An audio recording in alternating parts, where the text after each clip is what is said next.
takkan terikat waktu. Bebaskan mimpimu di angkasa, warnai bintang di jiwa. Bismillahirrahmanirrahim. Assalamualaikum warahmatullahi wabarakatuh.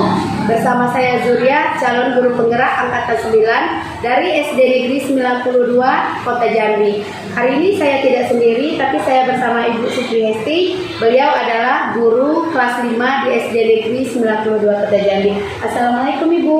Waalaikumsalam warahmatullahi wabarakatuh. Apa kabar Ibu hari ini? Alhamdulillah. Sehat Ibu ya, apa kabarnya? Alhamdulillah sehat Ibu, seperti yang Ibu lihat. Nah Ibu, hari ini kita akan bincang-bincang nih Bu ya, di pra-observasi sebelum melakukan supervisi di kelas Ibu, kita melakukan pra-observasi dulu, boleh ya Ibu ya? Alhamdulillah.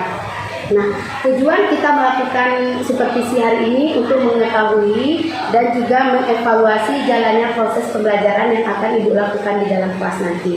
Kemudian kita akan melakukan percakapan observasi sebagai persiapan awal sebelum Ibu nanti melakukan kegiatan pembelajaran agar lebih siap dan lebih percaya diri sehingga memberikan pembelajaran yang baik di dalam kelas. Begitu Ibu.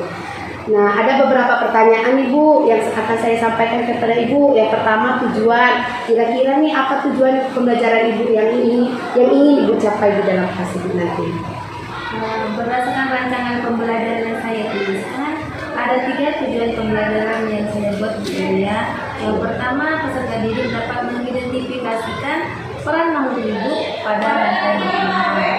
Dan yang kedua, peserta didik saya harapkan dapat mendeskripsikan hubungan antar makhluk hidup dalam bentuk rantai makanan.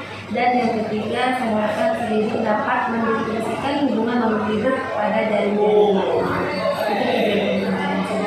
Ya. Nah, jadi ada 3 ya Bu ya tujuan pada pembelajaran yang akan Ibu lakukan dalam pembelajaran Ibu nanti. Nah, sekarang saya ingin menanyakan bagaimana dengan area pengembangan yang ingin Ibu capai atau ingin Ibu lakukan di kelas Ibu nanti yang akan Ibu observasi juga. Untuk area pengembangan mungkin saya akan melakukan 2 Bu ya, yaitu pengetahuan dan keterampilan. Di pengetahuan siswa nanti menyanyikan, mengamati dan melihat bagaimana makhluk hidup dalam sebuah rantai makanan. Lalu yang keterampilan, dalam keterampilan siswa memperagakan atau bermain drama, membuat bagan, serta menciptakan hasil diskusi yang sudah mereka lakukan. Jadi Ibu, area pengembangan yang ingin Ibu capai yaitu aspek pengetahuan dan keterampilan ya Bu ya. Nah, saya ingin mendengar nih Bu, bagaimana rancangan pembelajaran yang ingin Ibu terapkan di dalam kelas, mungkin dari segi strategi, model, kemudian metode pembelajarannya. Jadi, untuk strategi yang saya gunakan adalah pembelajaran berdiferensiasi berdasarkan kesiapan belajar siswa yang diintegrasikan dengan pembelajaran sosial dan emosional. Kemudian saya akan melakukan pembagian kelompok, ya, siswa sesuai dengan kemampuan, keterampilan dan keaktifan siswa. Dan untuk model, saya menggunakan model Project Based Learning atau PJBL, dan juga dengan metode diskusi, kemudian penugasan dan tanggung jawab. Jadi rencana yang akan Ibu gunakan di dalam kelas Ibu menggunakan strategi pembelajaran berdiferensiasi yang terintegrasi dengan pembelajaran sosial dan emosional itu ya. Kemudian menggunakan model pembelajaran PJBL Project Based Learning dan juga dengan metode diskusi kelompok serta penugasan juga tanya jawab gitu ya Bu ya. Nah Ibu menanyakan lagi Ibu media pembelajaran apa kira-kira yang Ibu gunakan dalam pembelajaran nanti? Media pembelajaran yang saya gunakan yaitu saya akan menggunakan laptop untuk fokus serta aplikasi PowerPoint. Saya menggunakan gambar rantai makanan serta makhluk hidup untuk siswa melakukan drama, laporan observasi yang kemudian LKPD atau lembaga kerja siswa. Bagus sekali Bu, Ibu memakai laptop ya Bu ya, fokus, PPT, gambar rantai makanan seperti itu. Kira-kira Ibu kapan nih Ibu akan melakukan kegiatan pembelajaran tersebut, di hari apa, di kelas berapa, dan jamnya jam berapa? Sesuai dengan jadwal pembelajaran di kelas saya, yaitu hari Kamis jam pertama Bu.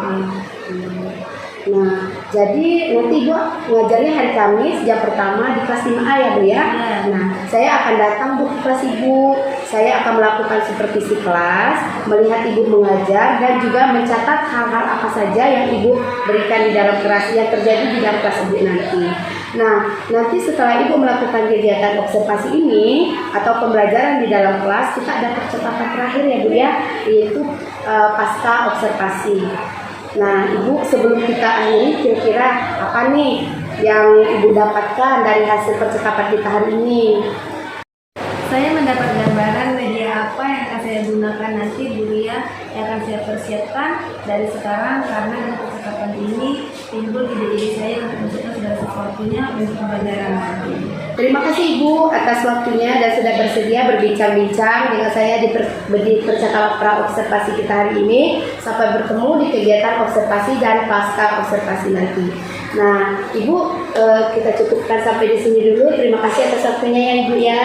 Sama-sama Bu Lia. Iya, tetap semangat Ibu ya. Semangat. Nah, demikian percakapan kita pada hari ini. Sampai bertemu di kegiatan observasi dan pasca observasi nanti. Terima kasih. Wassalamualaikum warahmatullahi wabarakatuh. Laskar pelangi takkan terikat waktu.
Apa dia sih?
Kembali lagi dalam percakapan pasca observasi bersama saya Zuriat, calon guru penggerak angkatan 9 dari SD Negeri 92 Kota Jambi.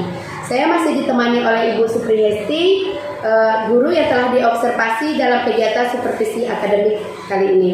Dan saya pun ditemani oleh Ibu Melianti sebagai pengajar praktik pada pendidikan guru penggerak angkatan 9. Nah, Assalamualaikum Ibu Meli. Waalaikumsalam warahmatullahi wabarakatuh. Assalamualaikum Bu Esti. Waalaikumsalam warahmatullahi wabarakatuh. Iya, apa kabar hari ini Bu? Alhamdulillah baik. Baik, alhamdulillah. Nah, baik Ibu, di percakapan pasca observasi kali ini saya akan memberikan pertanyaan-pertanyaan kepada Ibu terkait pembelajaran yang telah Ibu lakukan di dalam kelas, proses observasi yang telah saya lakukan kemarin, gitu ya Bu ya. Nah Ibu, dengan tujuan mengevaluasi sejauh mana proses pembelajaran yang sudah Ibu lakukan. Kemudian untuk saya akan memberikan pertanyaan. Yang pertama, bagaimana nih Ibu dalam melakukan pembelajaran kemarin, perasaan Ibu waktu saya observasi? Yang pasti karena belum terbiasa, mungkin saya agak merasa tegang Bu ya. Alhamdulillah semuanya berjalan dengan baik dan lancar. Ya, alhamdulillah ya Bu ya. Nah, Ibu sudah berjalan dengan lancar kegiatan pembelajaran yang telah Ibu lakukan di dalam kelas. Kemudian Ibu bisa nggak ceritakan kembali Bu area pengembangan apa yang Ibu lakukan di dalam kelas, kemudian langkah-langkahnya nih atau tahapan-tahapan pembelajaran apa yang telah Ibu lakukan di dalam kelas kemarin? Kalau tahapan tentunya saya akan membuat perangkat pembelajaran ya. Kemudian untuk area pengembangannya yaitu pengetahuan dan juga keterampilan. Nah, untuk pengetahuan ini siswa mengetahui bagaimana terjadinya peristiwa makan dan dimakan pada rantai makanan. Dan untuk keterampilannya siswa memperagakan drama dengan skenario yang sudah dibuat dan membuat bagan serta menciptakan peristiwa makan dimakan pada suatu rantai makanan pada malam. Iya. Baik Ibu, berarti pengembangannya berkaitan dengan pengetahuan dan keterampilan seperti itu ya Bu ya. Menurut Ibu nih sejauh mana area pengembangan yang sudah Ibu lakukan? Apakah yang Ibu sampaikan sudah berhasil dilakukan di dalam kelas atau tidak? Menurut saya alhamdulillah berjalan dengan baik Bu ya, namun masih ada sedikit kekurangan. Iya, jadi sudah dilakukan dengan sudah semestinya ya Bu, sudah baik gitu ya Bu ya. Nah Ibu, menurut Ibu apa sih kekurangannya atau kendala-kendala yang Ibu hadapi pada saat Ibu melakukan pembelajaran di dalam kelas? Kekurangan atau hambatan yang sering terjadi itu tentunya mungkin dialami oleh semua guru ya Bu ya. Saya juga begitu, itu masih ada beberapa siswa yang masih belum bisa aktif mengikuti pembelajaran. Oh, jadi masih ada beberapa siswa yang kurang aktif gitu ya Bu ya, yang mungkin belum terlibat penuh, kemudian masih malu-malu atau masih tidak mau mengikuti hasil diskusi ke depan gitu ya Bu ya. Nah, Ibu kira-kira nih Bu, untuk kedepannya anak-anak yang kurang aktif, yang masih malu-malu, bagaimana caranya untuk mereka agar mau terlibat seperti itu?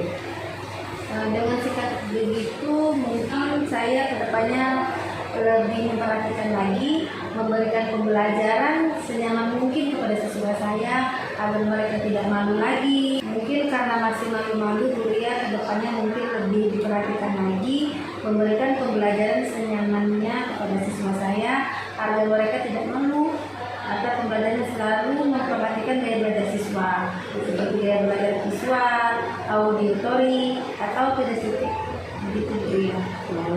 Itu ya Bu ya, baik Ibu. Itu adalah rencana Ibu ke depan ya Bu ya. Nah, pada saat nanti proses pembelajaran ke depan, Ibu akan menyesuaikan dengan yang Ibu bilang tadi, kenyamanan siswa gitu. Kemudian menggunakan gaya belajar masing-masing seperti kinestetik, audiotori, visual. Betul seperti itu ya Bu? Iya Bu. Ya, nah mudah-mudahan Ibu apa yang Ibu rencanakan dapat terrealisasi dan memberikan proses pembelajaran yang lebih baik lagi dibandingkan yang kemarin. Nah saya tunggu nih Bu cerita-cerita Ibu selanjutnya, nanti kita bisa berbincang-bincang kembali ya Bu ya. Nah, kira-kira nih Bu, kapan Ibu melakukan perubahan dengan rencana yang sudah Ibu sampaikan tadi? Tepatnya belum saya tentukan tapi insya Allah akan saya lakukan secepat mungkin. Yang pastinya setelah semester 1 ini Bu ya. Iya Bu, bagus sekali Ibu. Mungkin kalau di minggu-minggu ini kita masih dalam suasana ujian, kita setelah ujian setelah semester 1 setelah penerimaan rapor gitu Bu. Nah Ibu, terima kasih banyak atas bincang-bincang kita pada hari ini. Ibu sudah mau diobservasi, sudah melakukan pra-observasi, kemudian observasi dan sekarang pasca observasi. Terima kasih ya Bu ya. Kemudian saya lanjutkan dengan memberikan umpan balik kepada pengajar praktik Ibu Mulyana. Oke, baiklah. Terima kasih Bu Ria ya yang sudah melakukan sesi pasca coaching bersama Ibu Esti, luar biasa. Saya bisa melihat alur dari tahapan coaching kita mulai dari awal ini hingga akhir itu sudah terangkum bagaimana coaching bisa mengeksplorasi dirinya dengan baik terhadap pembelajaran yang sudah dilakukan. Memang posisi coach itu lebih banyak menggali, mengeksplorasi agar coach dapat menemukan potensi terbaik pada dirinya, kemudian dapat menemukan metode, cara mengajar yang baik, kemudian merasakan apa yang menjadi kendala, kemudian menemukan apa yang bisa menjadi solusi ke depannya saat melakukan pembelajaran. Mudah-mudahan cepat ditindaklanjuti dengan kegiatan rencana tindak lanjut supaya dengan proses pembelajaran yang kedua nantinya bisa didapatkan kembali pembelajaran, lalu melakukan refleksi kembali, kemudian menemukan kembali versi terbaik dari Ibu Esti sebagai coach dalam melakukan pembelajaran kepada siswa di kelas. Semoga berdampak bagi siswa agar lebih berdampak kepada pembelajaran yang lebih baik. Seperti itu dari saya. Terima kasih. Assalamualaikum warahmatullahi wabarakatuh. Terima kasih Bu Meli. Demikianlah kegiatan pasca observasi pada kali ini. Terima kasih. Saya mohon maaf. Wabillahi taufiq wal hidayah. Wassalamualaikum warahmatullahi wabarakatuh. Waalaikumsalam warahmatullahi wabarakatuh. Cinta kepada hidup memberi